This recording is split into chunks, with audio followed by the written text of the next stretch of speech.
Hi, pets are so adorable അല്ലേ? നമ്മൾക്ക് പെറ്റ്സിനെ കണ്ടാൽ തൊടാതിരിക്കാൻ തോന്നില്ല. പക്ഷേ ദർ ആർ സിറ്റുവേഷൻസ് പെറ്റ്സിനെ നമ്മൾ തൊടുന്നതോ ഡിസ്റ്റർബ് ചെയ്യുന്നതോ ഇഷ്ടമല്ലാത്ത ചില സിറ്റുവേഷൻസ് ഉണ്ട്. അത് കുട്ടികളായാലും മുതിർന്നവരായാലും ഒരുപോലെ അറിഞ്ഞിരിക്കേണ്ട ചില സിറ്റുവേഷൻസ് ആണ്. അതേതെല്ലാമാണെന്ന് നമുക്ക് നോക്കാം.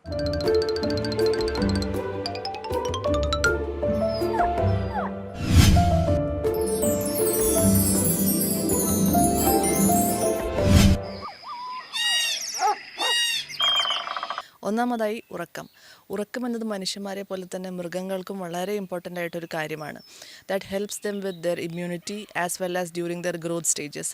കിറ്റൻസ് ആയാലും പപ്പീസ് ആയാലും നമ്മൾ പല വീഡിയോസിലും കാണാറുണ്ട് കുട്ടികൾ അവരെ പോയി ഉണർത്തി ശല്യം ചെയ്യുന്നത് അവർ ഉറങ്ങുമ്പോൾ. That's not a good tendency.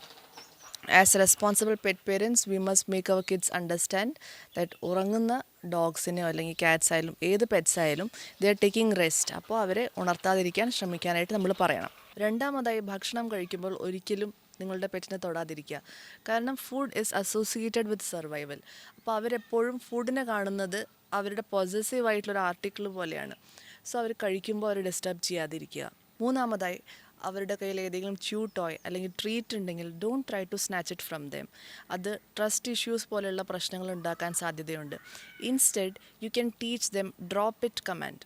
പലപ്പോഴും ഇടിവെട്ടുമ്പോൾ അല്ലെങ്കിൽ ദീപാവലി പോലുള്ള സമയത്തെല്ലാം നമുക്ക് കാണാം പെറ്റ്സ് പേടിച്ച് നമ്മുടെ സോഫ, ബെഡ് ഇതിൻ്റെ എല്ലാം അടിയിൽ പോയിരിക്കുന്നതും അല്ലെങ്കിൽ കോർണേഴ്സ് തേടി നടക്കുന്നതും നമുക്ക് കാണാൻ സാധിക്കും. It is like they are searching for some space, they are trying to make a boundary. അതവരുടെ റീകൂപ്പറേറ്റിംഗ് അല്ലെങ്കിൽ അതവരുടെ ഒരു സ്പേസ് തിരയുന്നൊരു രീതിയാണ്. അപ്പോൾ നിങ്ങൾ അവരെ പോയി ഡിസ്റ്റർബ് ചെയ്യാതിരിക്കുക. കാരണം they will ultimately come out. അവർക്ക് സേഫ് ആണെന്ന് തോന്നുന്ന സമയത്ത് അവർ പുറത്ത് വരും. So you can wait till that. Lastly, do not touch a pet if it's sick or if it's injured. പലപ്പോഴും ഹോസ്പിറ്റൽസ് നമുക്ക് കാണാം ഒരു സോഷ്യലൈസിങ് ഗ്രൗണ്ട് എന്ന രീതിയിൽ നമ്മൾ എല്ലാ പെറ്റ്സിനെയും പോയി തൊടുന്നു. ബട്ട് നമ്മൾക്ക് അവരുടെ ടെമ്പറമെൻറ്റ് മനസ്സിലാക്കാൻ സാധിക്കില്ല because they are in pain.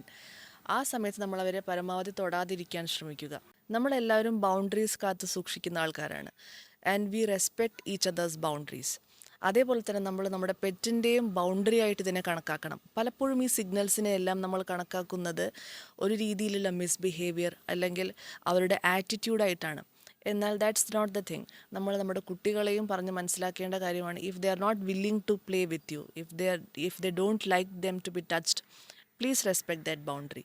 അങ്ങനെയാണെങ്കിൽ നമുക്ക് പല രീതിയിലുള്ള ഇൽനെസ്, പെറ്റ്സിൽ എന്തെങ്കിലും പ്രശ്നമുണ്ട്, പെറ്റ്സിന് എന്തെങ്കിലും വിഷമങ്ങളുണ്ടെങ്കിൽ അതെല്ലാം നമുക്ക് മനസ്സിലാക്കിയെടുക്കാൻ സാധിക്കും.